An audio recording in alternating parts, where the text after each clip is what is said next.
Watch the ride.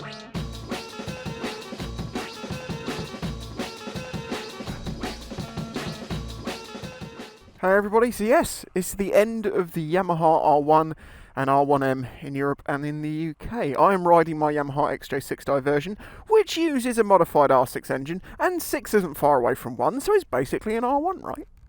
Just kidding, it's a joke.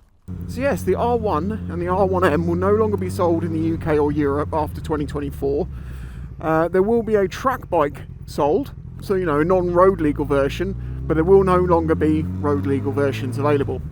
Now, what's being listed at the moment as the reasons for this, or why people are assuming this is not going to happen, etc., etc., is because of Euro 5 Plus is coming in 2025, basically, or it's sort of 2024, 2025. It's Euro 5 Plus, to my understanding, is not Euro 6. It's not a big change. It's just a refinement of the Euro 5 laws. So the video I made a little while ago about Euro 6, you can push that back 3 or 4 years now. But I still stand by what I said in that video.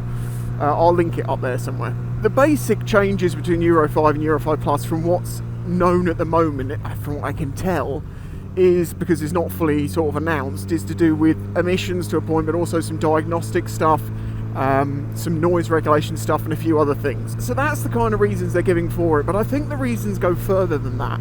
For at least for the UK, I don't know what it's like for Europe. There's two sides to it. Years ago, when I started reviewing bikes and I started riding 1000cc's, as I said many times, and I made videos saying, are the thousands getting too much? 190 brake horsepower, then it was 205 brake horsepower, then it was 215, and it's like, where's this going to end? Because for everyday use on the road, or even having a good blash around on the weekend, 1,000 in today's world is ridiculous.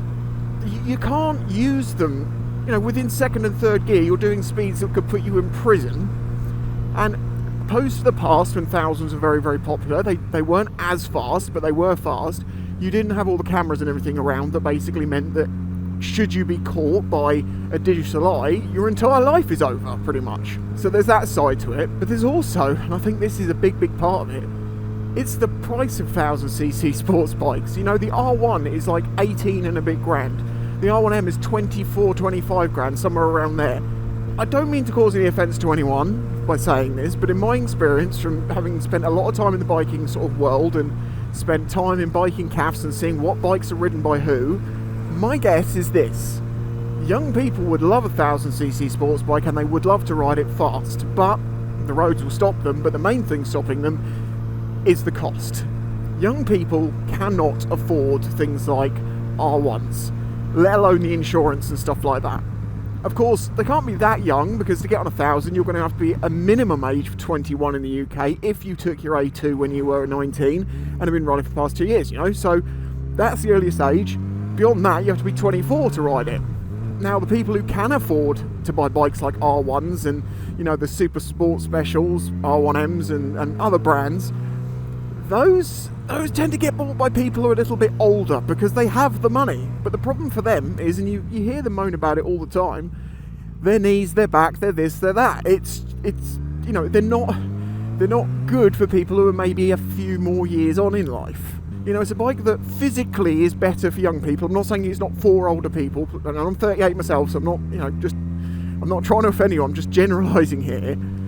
It's a bike generally aimed at younger people with that nutty streak still, but the people who can afford it have grown out of that.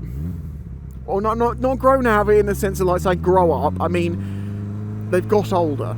Now, as I say, I used to run social media for a bike cafe, so I was down there all the time on bike nights and stuff like that. So I got to really see who bought the super specials, who bought the Desmodicis, who bought the R1Ms, and most of the time they were people who, going to be honest, 40s to 50s, brand new set of leathers, lovely new bike, rode it to the cafe, had a cup of tea, talked with their mates about their £20,000, £25,000 sports bikes, then got back on them and rode back home, and that was it for the day. Maybe 2,000 miles a year. That's not everyone. There's probably a 70-year-old guy here with an R1 who is doing 120 everywhere he goes, no matter what. Screw the law. I'm just saying, I'm generalising. Of course, this is something I think all of us know and feel very strongly, that we're going through some very difficult times in this world at the moment, and that is reflecting in, you know, lower wages and much higher costs of things.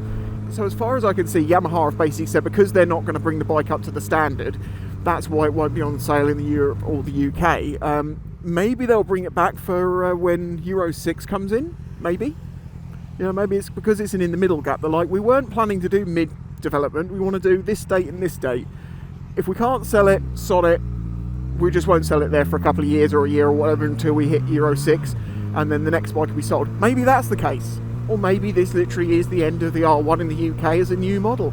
Of course, you can still buy the old ones, and if you own an R1 now, well, good choice, because your bike's just become worth quite a lot more, and it's going to continue to be worth more year on year because there will be less and less of them. There you go, there's my thoughts on what I've seen and what I can tell from the limited information that's out there.